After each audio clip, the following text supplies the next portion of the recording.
And good evening, everybody, and welcome to another edition of Press Play, powered by 0 to 60 Energy Drink, where I'm your host, Sid Frazier. And of course, you already know we got another action-packed edition ready for you.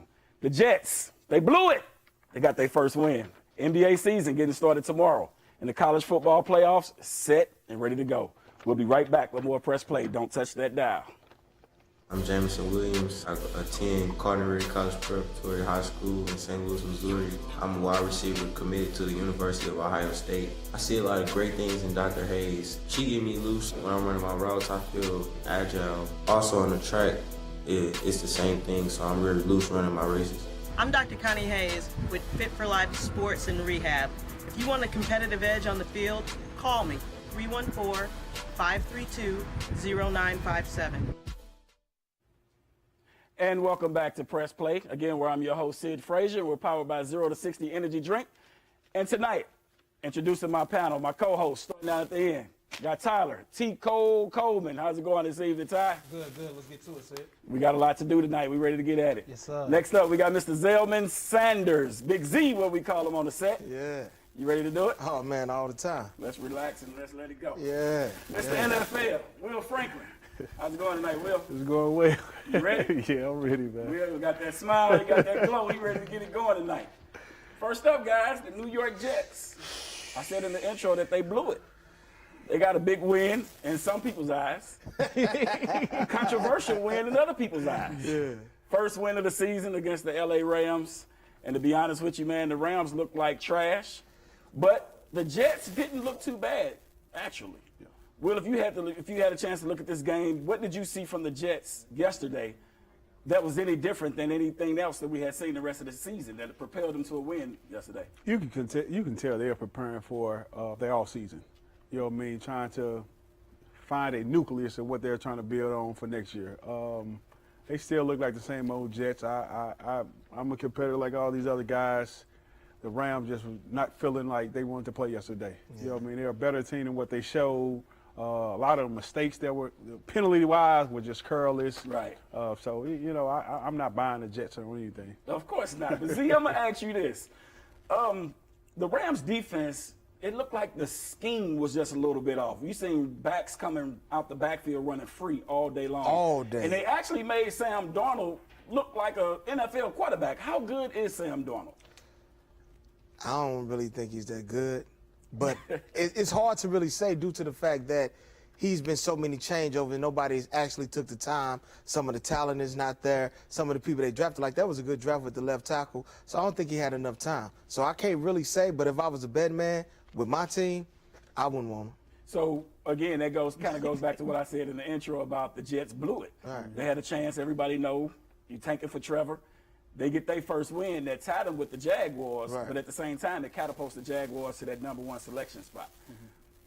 I want to focus a little bit more on the Rams, though, before we get into that. T-Cole, are the Rams in trouble? After a loss like that, it's kind of demoralizing. We heard a lot of people talking about how hard it is to get up for these games when there's no fans in the stands. Yeah. You kind of see the ebbs and flows of the season with a lot of these teams.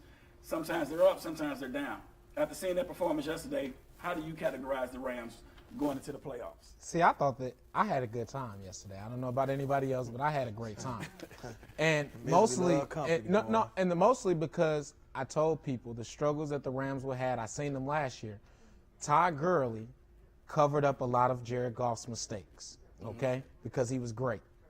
Now Jared Goff is being asked to win football games. I don't think he could do that. Now, you mentioned Sam Darnold. I actually like Sam Darnold personally. I think he's in a bad situation with the Jets, but I think long term, I think he has a chance to be good.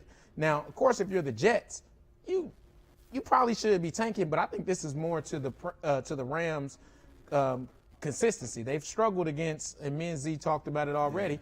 They played down to their competition before. I mean, they lost to the 49ers twice already as well, too. So that's just where I'm at with them right now. I saw a stat today, and it said that Rams against top 15 teams this year was 4-0.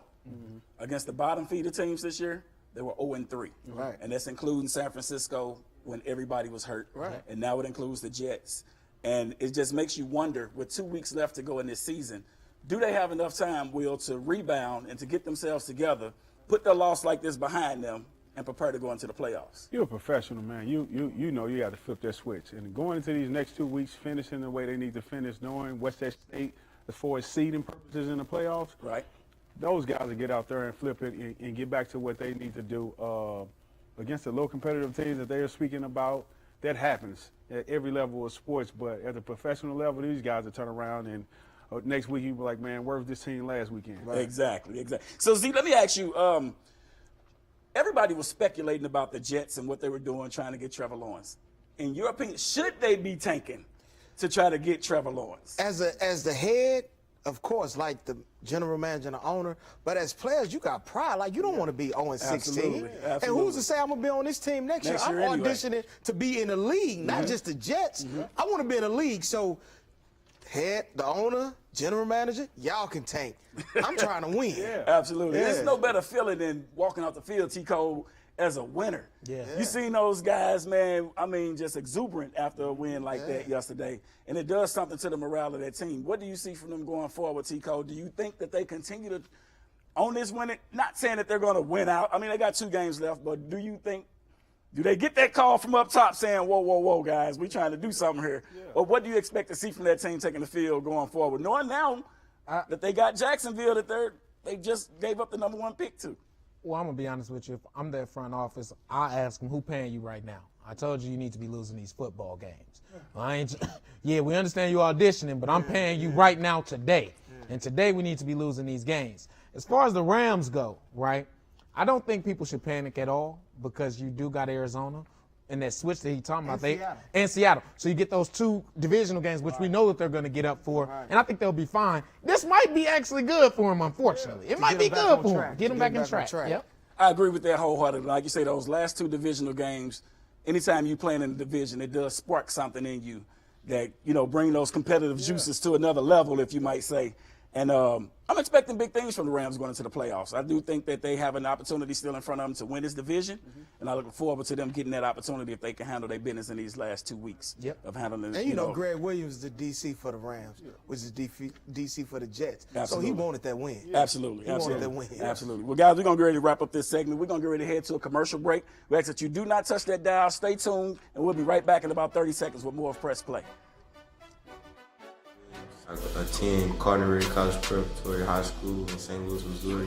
I'm a wide receiver committed to the University of Ohio State. I see a lot of great things in Dr. Hayes. She get me loose when I'm running my routes. I feel agile. Also on the track, it's the same thing, so I'm really loose running my races. I'm Dr. Connie Hayes with Fit for Life Sports and Rehab. If you want a competitive edge on the field, call me, 314-532-0957.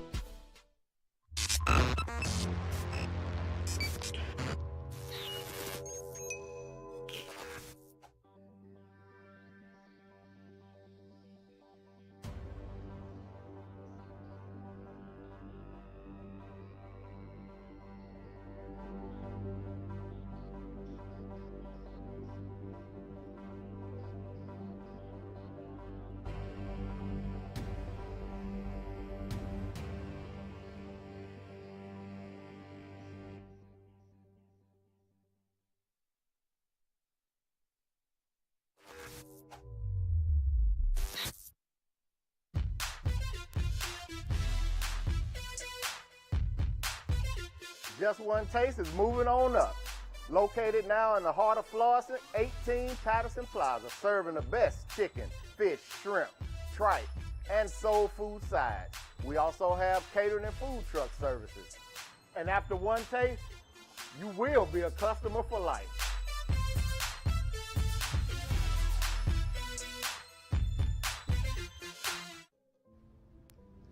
And welcome back, everybody, to another edition of Press Play.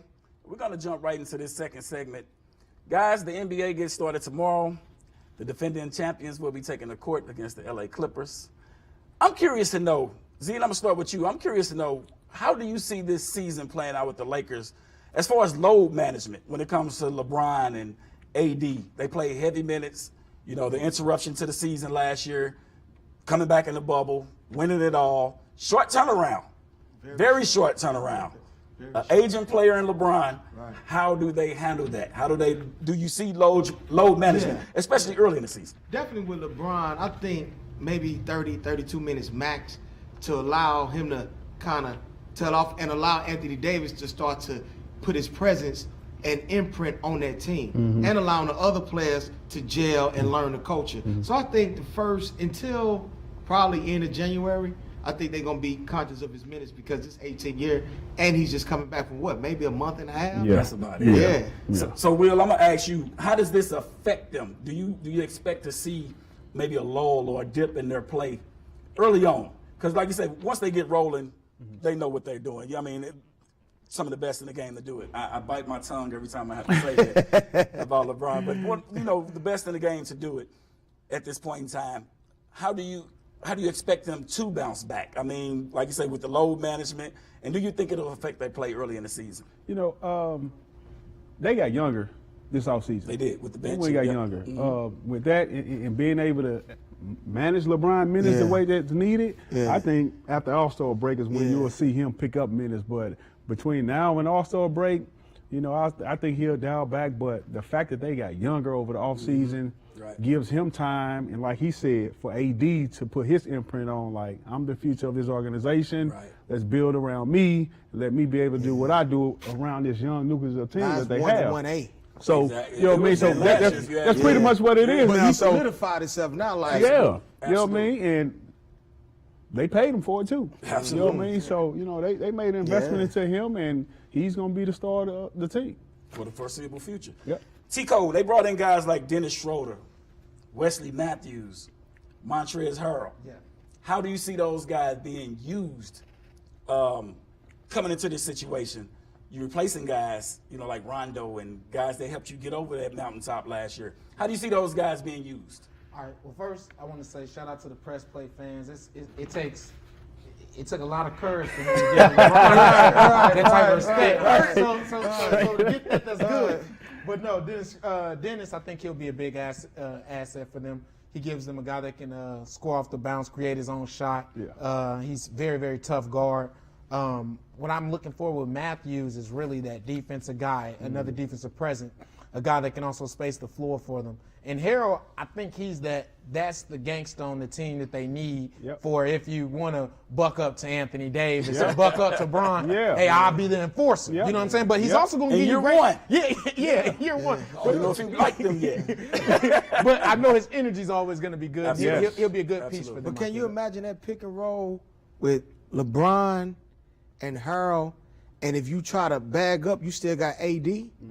That's a problem. They pose a lot of problems, absolutely. One of the other problems that they pose is Mr. Kyle Kuzma. Will, they just gave this man, 3 years, $40 million extension. Kuz worth that kind of money? I guess so. Quiet on the set. Hey, honestly, I think it was a deal. I think for the future standpoint of what they're trying to do as far as building the future, yes. But right now, what they needed, I guess that is the move that they had to make, for their organization and to just put more trust into him to keep getting better. And that's what you want to see. I mean, you have to instill that trust in him, Z, because if you notice, when they first shook up this team and then LeBron came in town, it kind of left Kyle Kuzma just not really knowing where he fit in. Exactly. I mean, so how do you think that Kuz adjusted to that, and where do you see him going forward in his maturation? I could see after winning this championship, I could see him, he's talked to LeBron, he's talked to AD, because AD's going to be there longer than LeBron. Far as being young, he's only 27, and he's like, you the next. The game is slowing down for him. He's starting to see LeBron is only going to be here for so long. It'll be my time with AD. Tico, stand on Kyle Kuzma. If you notice, when they first came, they almost tried to make Kyle Kuzma the typical player that plays alongside LeBron. Be ready to catch and shoot. That's not really Kuzma's game. No, it's not. So, like he said that they've had a chance to talk and to hash some stuff out. How do you see Kyle Kuzma maturing from last year to this year? Has he found himself? Is that still going to be a struggle? I think personally, I'm going to go against what everybody else is saying. I think they did that deal for trade. And honestly, if you look at it, they didn't give him a whole lot. But you gave him enough. But you gave enough to make another team in a trade, The contract's not too bad. it's not too bad to take on. Absolutely. So that was the way I kind of thought about it. But I do think it's one of those that they're going to monitor his situation and see how he's doing. But at that All-Star break, when we talk, when people get dealt, he can be involved in conversation. You ain't paying a lot for him. So I thought that they did a good So job. you by saying they getting got it him done. long term if it works out, but not too long that if it don't, it's trade bait and it's good for the Cats. It's good for the Cap. Do you see him starting they hedging or their coming off bets. the bench this year? You see him starting or I coming think off he's the coming bench? off. I think he's coming off the bench. I'm pretty sure. Yeah, but that's all on LeBron. Yeah. You know what I mean? How you manage him. If he's going to play today, if he's going to be off 2 days true. out of the week, you know what I mean, then he'll get those starts. Absolutely. How much do you think that the Lakers will miss a guy like Rajon Rondo? Yeah. Rondo, that was playoff Rondo. Playoff We got to see the Rondo. best of Playoff playoff Rondo. Rondo. Playoff Rondo. How do you see them missing a guy like him? Because now you're bringing in a guy like Schroeder who don't have the experience, obviously, that Rondo has in those big moments, in those big-time games. How do you see them missing a guy like Rondo in this situation? Because I think it's bigger than what everybody would expect. You can't replace leadership like that, man. I put Rondo in the same category as I said Chris Paul a couple weeks ago. Like, those guys and what they bring as far as the veteran leadership and how to bring everybody else play up, that's a big shoe to fill. Even with LeBron being there to help, you know what I mean, having Rondo next to him, to both of them speaking the same language to a exactly. young team, Exactly. that's a big one. Like I said, the Lakers got better for its youth-wise. You know what I mean? They got some more athletes in there to help, but that's a big loss. So, Z, I'm going to ask you the same question pretty much. Do you think that losing Rondo, does that hurt? Or does that help the Lakers? I think it could be both ways. Yeah, I think it could be both ways because you're still talking about KCP, AD. Now they're champions. AD is going to take up a more vocal role now and be that leader outside of LeBron, who could put his arm around Schroeder, and LeBron can too, and show him the ropes. You don't know how good you're going to play until you actually put in that position, and I can see Schroeder being in that position and excelling. So, T. Cole, same question to you. You just brought in 3 guys who have never been in this situation before to replace some of the guys that helped you get to the point that you got to the pinnacle last year. Rajon Rondo, losing him. Does that help or does that hurt the Lakers, and how do you see them getting over that? I think from a leadership standpoint, it truly hurts. I think that they did get better as far as a player for right now, for what the Lakers needed. But I think that leadership hurts. The good thing is you did win a championship with Rondo and those guys, so they had a chance to get a feel on how to do it. So now those 3 guys that you're bringing in, those other guys that are the pieces on the team, they kind of understand, hey, we can help walk those guys through it. And don't forget, they got Marc Gasol, too, who's a veteran and a leader as well, too. So Absolutely. And a champion, like you say. So, guys, we're going to get ready to wrap up this segment here. We ask that you all stay with us. We'll be right back with more of Press Play here in about 1 minute, and we'll get into those college football playoffs. I kind of forgot about Mark over there. Hello, I'm Simeon the Mortgage Man with Bank Midwest Mortgage. I have over 20 years of experience as a mortgage banker, and our state-of-the-art secure online mortgage center allows you to conveniently submit your application and documents online. Call me now at 314-485-9838 or apply online at simeonthemortgageman.com. Allow our family to help your family reach your goal of home ownership. Simeon the Mortgage Man with Bank Midwest Mortgage. And welcome back to Press Play. We want to thank you all again for being with us tonight. Guys, as we go into the college football playoffs, it is now set. Everything is set in stone, 1 through 4. You got Alabama at 1, Clemson at 2, followed up by Notre Dame at 3, and then, followed up by Ohio State at 3 and Notre Dame at 4. I'm sorry about that. What do you think about those seedings 1 through 4, and what are you expecting from the college football playoffs? I'll tell you my opinion in a minute. Those games are going to be blowouts. I think Alabama is going to really manhandle whoever they line up against the rest of this playoff, but they're going to manhandle those guys, and Clemson look like they ready to play ball again. They ready to play. You know what I mean? Like, they really came out and put a stamping on a team that sent them to double overtime. You know what I mean? So those two look like they're going to match up again for, what is it, 3rd time? You know what I mean? So it's going to be very interesting to see how this plays out. Ohio State don't look as strong as I would like them to with their performance. And I think that's what brought a lot of controversy in this, because they only played the 6 games. Right. And they weren't very impressive in those 6 games. But some kind of way they got in. And not only did they get in, but they got in and they were able to move up to number 3. Now, Notre Dame did get smacked, but I think they did not want to see Clemson have to play Notre Dame again for the third time. Right. And that's why they moved Ohio State up to that 3 spot. Yep. See what you think about that. No, Notre Dame got assaulted. They should fill out a police report. They got whooped. Yeah, they did. Yeah. But honestly, I think Texas A&M should have got in over Notre Dame. Yeah. See, I really think it's going to be another rematch between Clemson and Alabama. Yep. And y'all know I'm a Buckeye guy, but what I seen, I don't think nobody could play with those two teams. Yes. And they kind of lead me into my next question, Tico. Who do you think looked the best in their championship games this weekend? Man, I thought Alabama looked the best, I would say. Well, actually, in the championship games, I'm sorry, Clemson absolutely looked the best in the Clemson looked the best. championship Yeah. game, right. in the game. Yeah. And just to point out what Z said, I was on the fence at first about Ohio State, right? But when I looked at it, with them not having 22 players, and we talk about something that's hard to speak on, it's hard for me to admit. Trey Sermon's still rushing for what he did with 22 guys missing from Ohio State. $3. I do believe that they deserve to be in there, and I agree with you. I thought Texas A&M should have got in over Notre Dame. Man, that was hard to say. He looked really good, but he done it against a Northwestern team. And I don't want to hear nobody say, well, they were ranked 14. You got to rank somebody somewhere this year. 100%, but when you losing 22 guys, though, Yeah. you know what Guys. I'm saying? And I'm talking about some dogs. Yeah. That matters. That you Yeah. know, they Yeah. to focus in and still be able to step up. For me, that's how I look at it. Absolutely, it matters. But still, he did it against Northwestern. That's what you're supposed to do against So Northwestern. Alabama gave up 46 to Florida? Leads me exactly to my next point.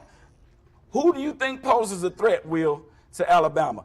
Now, Alabama defense did not look good against Florida, but I like what Tim Tebow said when he said that I'm not worried about the Alabama defense because they played the number 2 offense in the land besides themselves. Yep. Nobody else really brings that much firepower that Florida brings, but who do you think poses a threat to Alabama? No one but Alabama. They are their own enemy. You know, Florida was very good offensively. I don't know if you watched them guys this year. Absolutely. They threw that ball around. Absolutely. They played, they spread it, and they had a great potential run. Heisman Trophy Yeah, winner. yeah, for sure. But what Clemson brings to the table this year compared to their previous years is just a more powerful running game. I don't think they have the skilled receivers that they had in the past years, where they would just, you can throw the ball to 8 guys, Right. and they all would make something happen. I don't see the depth at receiver this year. So if those two were to match up again, and you leave it on run game versus run game, I'm taking Alabama all day. So, Tico, let me ask you, who poses a threat to Alabama in this college football playoffs? Man, it's crazy. I really, really want to say Clemson. I think they pose the most threat, right? My only question is, at times I feel like Trevor Lawrence and his arm is sometimes inaccurate. You know what I'm saying? And when we're speaking of the receivers that he used to have and not having those, that it makes me curious. But I will say this, though. They look darn good against Notre Dame. But then again, like Z said, we've seen Notre Dame do this in big games before. So Every year. it don't really move me either at the same time. You know what I'm saying? Exactly. So Z, we're just sitting here and we're all assuming that Alabama is, the big man on the block. We're asking, who do you think poses a threat to Alabama? Do you see Alabama as being the big boy on the block, and they're the ones that's at the top of the pinnacle? It's their championship to lose, basically. No, I'm going to go with Clemson because Clemson was the last ones to do it, and they punished Alabama. Yeah. I mean, Absolutely. back of the shed, come and get this work. Alabama defense was horrible that year, too. And what I like about this is that Uncharacteristically now horrible. all of them have time. Now that's where coaching come in. Can I get my kids motivated, stay ready, and now do what they need to do come January 1st? Can Ohio State do anything, you feel like? Nah.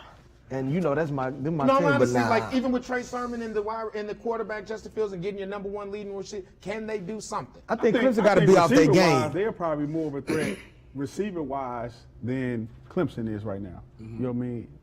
Ohio State receiver group is a very good group. You know what I mean? Yeah. But they just don't throw the ball enough. All right. And I think if they would try to get in the situation of doing something you're not used to doing, it would mess up the offensive rhythm. But Real quick, guys, let's talk matchups. First round matchups, Alabama, Notre Dame. Who wins? How bad? Will, let's start with you. Alabama, 3 touchdowns. Z, we're going to go straight down the line. 45-15. 45-15, Notre Yeah. Dame. Not a chance. Tico, Alabama, Notre Dame. Who you got and why? By how much? Give me Alabama. I'm happy that the St. Louis kid, Kyron Williams, will represent St. Louis and play in the game, but that's as far as it goes, unfortunately. That's it. You know what I'm saying?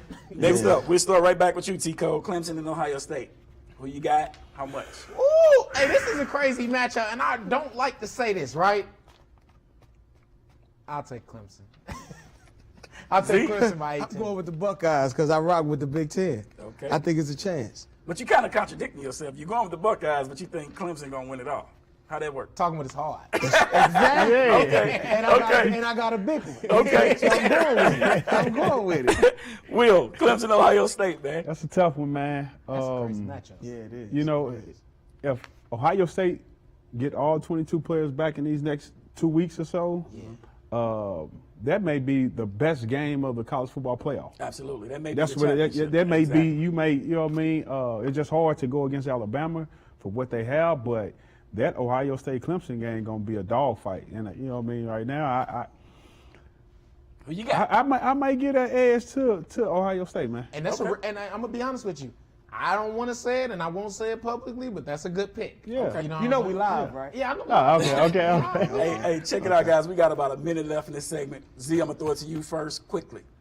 You mentioned Texas A&M earlier. Yeah. Do you think Texas A&M should have got in? Definitely. And who would you have left out? Notre Dame. T-Cole. Man, I'm on the same train. Yeah. Texas A&M in, Notre Dame out? Yes, sir. Even after a 10-1 season. Yeah. I mean, they got dominated. they did get dominated by Bama, right? I'm talking about Texas A&M, right? They did, in week 2. But that was early. Yep. Number Week one. 2. Yep. You know what I'm saying? That's how I look at it. Yep. And they finished strong, and they made a case. And Jimbo Fisher is right. elite. Period. Couple seconds left, Will. Same question to you. Should Texas A&M have gotten in? Was that enough that they done against Tennessee to put them in? I think so. And who would have been left out? Yeah, Notre Dame. Notre Dame. They're the weakest link to me as far as complete team, both sides of the ball, special teams. A&M got screwed over like we did when I was down at Mizzou, and we beat Illinois and Kansas and still didn't make a BCS. Exactly. Well, guys, I tell you what, man, it has been an absolute blast being on set with you guys again for another edition of Press Play. And to all of you out there, we want to thank you all for being with us for another edition of Press Play. And if it went by too fast, or you missed something that we said, or you just can't believe that we said it, we ask you to rewind the tape and press play. We'll be back again tomorrow night. You guys have a good evening.